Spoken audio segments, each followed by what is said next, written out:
Es-tu déjà passé par la procédure Campus France? As-tu déjà eu un refus de visa pour un motif bidon? Dans cette vidéo, je vais te dévoiler ce que Campus France ne veut pas que tu saches. Derrière les promesses d'une éducation de qualité en France se cache une réalité bien moins reluisante, surtout pour les étudiants africains. Frais de scolarité exorbitants et bénéfices massifs pour l'État français, voilà ce que beaucoup ignorent. Si tu penses que tout cela est normal, reste avec moi pour découvrir comment cette institution tire profit de milliers de jeunes Africains chaque année et pourquoi cela mérite toute ton attention. Salut, c'est Doom, j'espère que tu vas bien. Bienvenue dans les actus de ce 20 août 2024. Avant de parler du scandale Campus France, faisons d'abord un tour de l'actualité mondiale. Première actu, l'ONU a dénoncé les violences croissantes contre les travailleurs humanitaires, affirmant que celles-ci sont inadmissibles et mettent en danger les opérations humanitaires dans le monde entier. En 2023, un nombre record de 280 travailleurs humanitaires ont été tués, soit une augmentation de 137% par rapport à 2022. La majorité des décès sont survenus à Gaza lors des premiers mois de la guerre entre Israël et le Hamas, ainsi qu'au Soudan du Sud et au Soudan.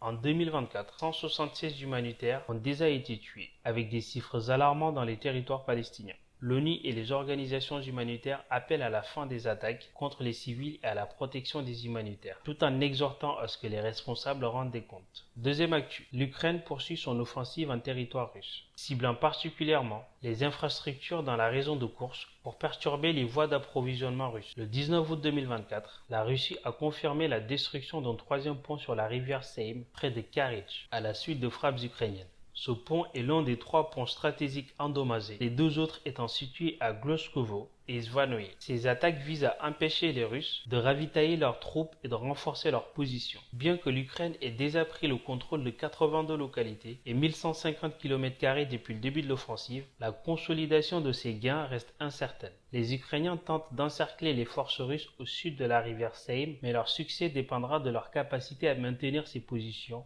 et à empêcher les Russes de rétablir leur ligne de ravitaillement, notamment avec des ponts flottants ou d'autres moyens. En parallèle, l'Ukraine continue de frapper en profondeur sur le territoire russe, y compris un dépôt pétrolier dans la région de Rostov, pour enrayer la logistique russe. Troisième actu, le 19 août 2024, le Ghana a officiellement lancé un méga projet controversé de complexe pétrolier estimé à 60 milliards de dollars. Il vise à faire du pays l'un des plus grands raffineurs de pétrole en Afrique. Ce projet prévoit la construction de 3 raffineries, 5 usines pétrochimiques et de nouvelles infrastructures portuaires d'ici 2036, avec une capacité de raffinage de 900 000 barils par jour. Le gouvernement espère ainsi augmenter le PIB de 70% et créer environ 800 000 emplois. Cependant, le projet est contesté, notamment par les habitants de la communauté de N'Djéma, où le complexe de 8000 hectares doit être implanté. Ils dénoncent un manque de consultation et des expropriations injustes, craignant la destruction de milliers d'hectares de cocotiers sans compensation adéquate. De plus, des doutes subsistent sur la viabilité économique du projet, certains affirmant que l'accord signé pour la première phase ne dispose pas de financement suffisant. Quatrième actu, un voilier de luxe de 56 mètres nommé Baesian et battant pavillon britannique a sombré au large de Porticello en Sicile, après avoir été frappé par une violente trombe marine dans la nuit du 18 au 19 août 2024. Le naufrage, survenu vers 5 heures du matin, a fait 1 mort et 7 disparus parmi les 22 personnes présentes à bord, incluant 6 passagers et un membre d'équipage. Les disparus seraient 4 Britanniques, 2 Américains et 1 Canadien. L'épave a été localisée à environ 50 mètres de profondeur où un corps a été repéré, mais pas encore récupéré. Une enquête a été ouverte par les autorités italiennes pour faire la lumière sur cet incident tragique. Cinquième actu, le Tchad continue de subir les conséquences des pluies diluviennes qui ont frappé la capitale et plusieurs provinces, notamment le Tibesti dans l'extrême nord du pays. Depuis le début des inondations le 9 août, le bilan humain ne cesse de s'alourdir, avec plus de 70 morts recensés dans la région du Tibesti. Les dégâts matériels sont considérables, avec des maisons, des boutiques et même l'hôpital de la province détruit. Et comme promis, on termine avec Campus France. La France gagne environ 5 milliards d'euros par an grâce aux étudiants internationaux,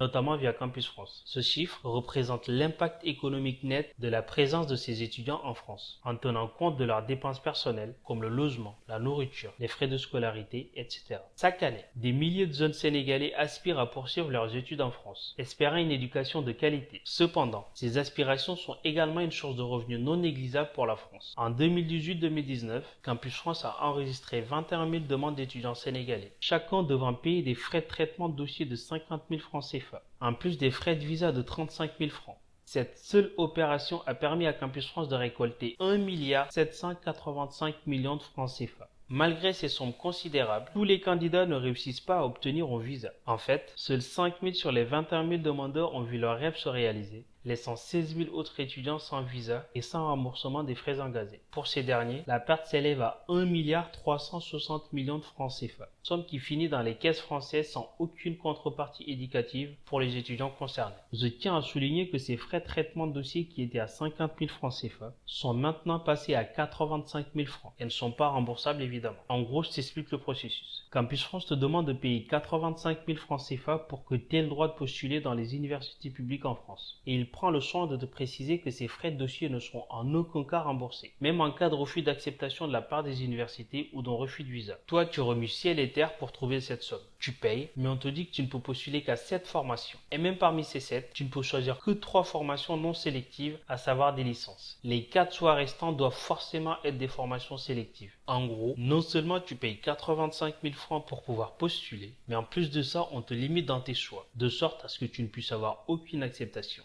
Une fois que tu as fait tes 7 choix, imaginons que tu as une école qui t'accepte. Tu dois maintenant passer à la procédure consulaire, ce qui est une autre paire de manches. Là aussi, tu dois payer des frais de visa qui s'élèvent à 35 000 francs. Et encore une fois, non remboursable évidemment. Sinon, ça ne serait pas drôle. Toi, tu veux juste pouvoir continuer tes études dans de bonnes conditions. Donc, tu ne te poses pas de questions, tu payes ce qu'on te demande. Ensuite, Campus France te demande tout un tas de documents pour prouver que tu as des gens en France qui t'accueilleront et s'occuperont de toi. Tu dois fournir leur bulletin de salaire, relevé bancaire, attestation d'hébergement, avis d'imposition. Bref, la totale quoi. Tu réunis tout ça, tu pars déposer ton visa et 3 semaines après, tu vas chercher ton passeport. Et là, on t'explique qu'on te refuse le visa, soit parce qu'ils sont pas sûrs qu'une fois en France, tu vas rentrer au Sénégal, soit parce qu'ils trouvent que ta famille n'est pas assez riche pour t'accueillir. T'entends ça? Ta famille gagne pas assez pour t'accueillir. En gros, faut être blindé pour venir chez eux. Sauf qu'il y a un petit problème. Toi, pauvre Africain, qu'on refuse parce que t'es pas riche, et ben cette France qui est riche ne se gêne pas une seconde pour garder tous les frais de dossier que tu lui as payés et le reverser dans son économie de 7e puissance mondiale. C'est ça le comble. En 7e puissance mondiale qui se nourrit de tes petits 85 000 francs. Toi, en petit Africain pauvre, pour au final te refuser ton visa qui te revient de droit car tu as été accepté par une école en France et tu leur as présenté tous les justificatifs qu'on t'a demandé. Honnêtement, il n'y a pas un gros problème. T'es pas assez riche pour venir chez moi, mais je continue quand même de m'enrichir sur le peu d'argent que tu as. On est dans quel monde sérieux? Je précise qu'aucun autre pays occidental n'a un système similaire en Afrique. Il n'y a que la France pour faire ça. Les autres pays européens, pour aller y étudier, tu rentres directement en contact avec leur université. Tu n'es pas limité dans tes choix et tu n'as aucune agence intermédiaire qui vient te sucer le peu d'argent que tu as. Une fois que l'école t'a accepté, tu déposes ton visa dans le consulat concerné et c'est tout. Vu le passé commun que l'Afrique a avec la France, normalement, c'est à elle de faciliter la mobilité étudiante. Mais paradoxalement, c'est elle qui fait tout pour te mettre des bâtons dans les roues. Et le comble, c'est qu'elle te fait croire qu'elle est gentille. Regarde, je mets carrément une agence à ta disposition pour t'aider dans tes démarches. Parce qu'évidemment, elle continue encore de te prendre pour un con. Je t'ai dit que j'ai besoin d'aide, moi. Toi qui m'écoutes, Campus France n'est pas là pour t'aider. Il est là pour les 5 milliards d'euros qu'il rapporte à la France tous les ans. Si t'en as marre d'être exploité, si tu veux faire bouger les choses, on a lancé une pétition. Je te mettrai le lien dans la description. Pour exiger Campus France à remettre ses frais de dossier à 50 000 francs, à augmenter le nombre de choix de formation à 10 et à s'engager à ne plus refuser de visa pour un motif bidon à un étudiant qui a été accepté par une école et qui présente tous les justificatifs demandés. Si la pétition atteint les 5 000 signatures, Campus France est obligé d'écouter. Alors s'il te plaît, ne fais pas comme ces étudiants qui m'ont une fois dit, même si les frais étaient de 1 million, je tenterai ma chance. Va signer la pétition et ensemble, faisons-nous respecter. Dis-moi en commentaire si tu penses que Campus France doit baisser ses frais et respecter un peu plus les étudiants africains. Et écris fait en commentaire si tu as signé la pétition. Voilà, c'est tout pour les actus du jour. Je te dis à demain pour d'autres nouvelles du monde. D'ici là, garde l'esprit libre et ouvert. Salut!